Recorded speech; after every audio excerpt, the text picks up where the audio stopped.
పెద్ద చదువులు పేదవాడికి అడ్డు కాకూడదు. రోజు కూలీ కొడుకు మళ్లీ కూలీగానే మిగిలిపోకూడదు.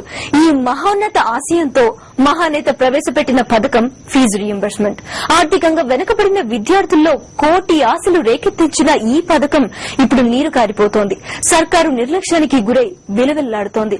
గురుతర బాధ్యతను కూడా భారంగా భావిస్తున్న సర్కారు తీరు విద్యార్థుల తల్లిదండ్రులను అంతులేని ఆందోళనకు గురిచేస్తోంది.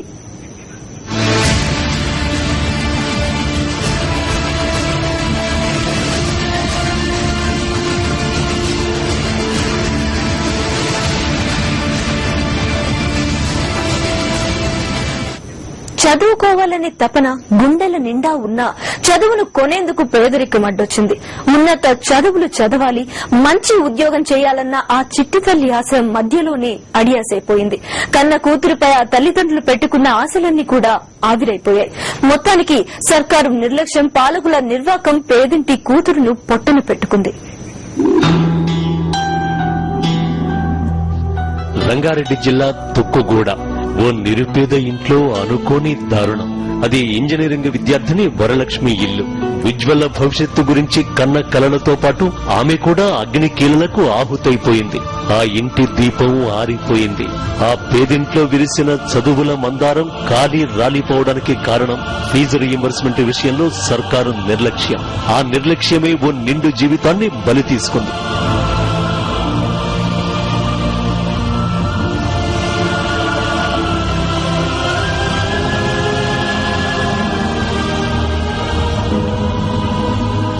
వరలక్ష్మి ముగ్గురు మగబిడ్డల తర్వాత ఆ ఇంట వెలిసిన వరాల తల్లి. పుట్టింది పేదింట్లోనే అయినా అన్నయ్యల అనురాగంతో, అమ్మా నాన్నల ఆదరాభిమానాలతో మహారాణిలా పెరిగింది, పెద్దదయ్యింది. ఇంటర్మీడియట్ దాకా చదువు పూర్తయింది. సాధారణంగా అయితే అక్కడితోనే ఆమె చదువు ఆగిపోవాలి. అయితే పేద బిడ్డల కోసం వైఎస్ రాజశేఖర రెడ్డి ప్రవేశపెట్టిన ఫీజు రీయింబర్స్మెంట్ పథకం ఆ పేదరాలని కార్పొరేట్ చదువుల గడపనెక్కించింది. వరలక్ష్మి ఇంజనీరింగ్ స్టూడెంట్ అయింది. తన బిడ్డ పెద్ద చదువు చదువుతోందంటూ ఆ పేద తల్లి మురిసిపోని రోజు లేదు. తన కన్న పేగుకు అంతటి భాగ్యం కల్పించిన రాజన్నను తలుచుకోని క్షణమూ లేదు. కాలం రివ్వున ముందుకు సాగింది. వరలక్ష్మి ఇంజనీరింగ్ 2వ సంవత్సరానికి అడుగుపెట్టింది. అనుకోని పరిణామం. ప్రభుత్వం ఫీజు రీయింబర్స్మెంట్ పథకానికి నిధులు ఆపేసింది. ఆ ఊసి పట్టించుకోవడం మానేసింది. ఫీజు కట్టమంటూ కాలేజీ నుంచి ఒత్తిళ్లు మొదలయ్యాయి. అవమానాలు ఎదురయ్యాయి. అమ్మా నాన్నల్ని ఫీజు కట్టమని అడగలేదు. చదువు ఆపేసుకునే ఉద్దేశమూ లేదు. కాలేజీలో ఎదురవుతున్న అవమానాల్ని ఎదుర్కొనే ధైర్యమూ లేదు. ఎలా? ఆ చదువుల తల్లికి ఒక్కటే మార్గం కనిపించింది. అదే ఆత్మహత్య. ఒక్క క్షణం ఆలోచించలేదు. సర్కారు నిర్లక్ష్యం సాక్షిగా ఆ పేద బిడ్డ కిరోసిన్ మంటల పాలైంది. వరలక్ష్మి తమకు శాశ్వతంగా దూరమైపోయిందన్న విషయాన్ని ఇప్పటికీ ఆమె కుటుంబ సభ్యులు జీర్ణించుకోలేకపోతున్నారు. ప్రతి పేద బిడ్డ పెద్ద చదువులు చదివి తీరాలన్న రాజన్న ఆలోచన నాడు కొన్ని లక్షల పేద కుటుంబాల్లో చదువుల దీపాన్ని వెలిగిస్తే, నేడు ప్రభుత్వం వ్యవహరిస్తోన్న తీరు విద్యార్థులు, వారి తల్లిదండ్రులు అంతులేని ఆందోళనకు కారణమవుతోంది. మనమిచ్చే అతిపెద్ద ఆస్తి చదువు. ఉన్నత శిఖరాలకు తొలిమెట్టు ఉన్నత విద్య. చదువును కొనలేని వారు కూడా ఉన్నత విద్యను అభ్యసించినప్పుడే పోటీ ప్రపంచంలో రాణిస్తారు. ఉద్యోగ, ఉపాధి రంగాల్లో పోటీ పడతారు. ఈ విషయాన్ని మర్చిపోయారో లేక మహానేత ఆశయాన్ని మంటగలపాలని కంకణం కట్టుకున్నారో తెలియదు కానీ విద్యార్థుల భవిష్యత్తును మాత్రం అంధకారంలోకి నెట్టేస్తున్నారు. కుటుంబాలకి దిగులే ఉండదు. కానీ అది 30,000 రూపాయలు లేక నేను ఇంజనీరింగ్ చదివించలేకుండా ఉన్నానే అని చెప్పి తల్లిదండ్రులు బాధపడుతుంటే, ఇటువంటి బాధలు ఏ ఒక్కరికి ఉండకూడదని ఇవాళ ఈ రాష్ట్రంలో లక్షలాది మంది ఎస్సీ, ఎస్టీ, బీసీ, మైనారిటీ పిల్లలకు ఇంజనీరింగ్ కాలేజీలో 30,000 రూపాయలు ఫీజులు కడుతున్న సంవత్సరానికి ప్రభుత్వం అదొక్కటే మనకి. మెడికల్ కాలేజీలో అయితే 55,000 రూపాయలు ఫీజులు కడుతున్న ప్రభుత్వం అదే విషయాన్ని మనం. ఇక ఇదే విధమైన మేలు వచ్చే జూన్, జూలై మాసం నుంచి ఆర్థికంగా వెనకబడ్డ అగ్రవర్ణాల వారికి కూడా చేస్తున్నామనే విషయాన్ని మనం చేస్తున్నాం.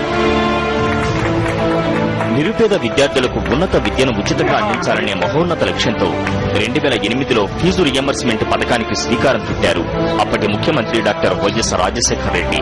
అంతకుముందు రాష్ట్రంలో 15 లక్షల మంది మాత్రమే ఉన్నత విద్య చదువుతుంటే ఫీజుల పథకం ప్రవేశపెట్టిన తర్వాత మరో 10 లక్షల మంది ఉన్నత విద్య చదువుకునే కేటగిరీలో చేరారు.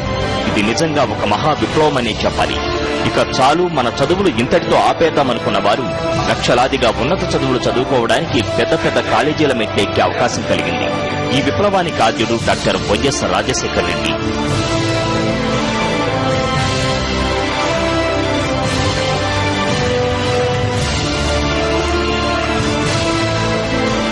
ఎస్సీ, ఎస్టీ, బీసీ, మైనార్టీలతో పాటు ఎకనామికల్లీ బ్యాక్వర్డ్ క్యాస్ట్లు అంటే ఈబీసీలకు కూడా ఈ పథకాన్ని వర్తింపజేశారు. ఇంజనీరింగ్, ఎంబీఏ, ఎంసీఏతో పాటు పీజీ కోర్సులకు కూడా ఈ పథకాన్ని విస్తరించారు. నిరుపేద కుటుంబం నుంచి కూడా డాక్టర్లు, ఇంజనీర్లు రావాలని కలలుగని ఫీజుల పథకాన్ని విద్యార్థులకు వరంగా ప్రసాదించారు. ఈ నిర్ణయంతో 3 లక్షల మంది పేద ఈబీసీ విద్యార్థులు ప్రయోజనం పొందారు. పెద్ద చదువులపై పేదవారికి హక్కు కల్పించే ఈ మహోన్నత లక్ష్యానికి, మహానేత ఆశయానికి కూడా తూట్లు పొడిచింది కాంగ్రెస్ సర్కార్. సకాలంలో నిధులు విడుదల చేయడంలో సర్కారు చూపుతున్న నిర్లక్ష్యం విద్యార్థుల భవిష్యత్తుపై నీలి నీడలు కమ్ముతోంది. ఫీజులు కట్టలేక విద్యార్థుల మధ్యలోనే చదువు మానేయాల్సిన దారుణ పరిస్థితిని సర్కారు కల్పిస్తోంది.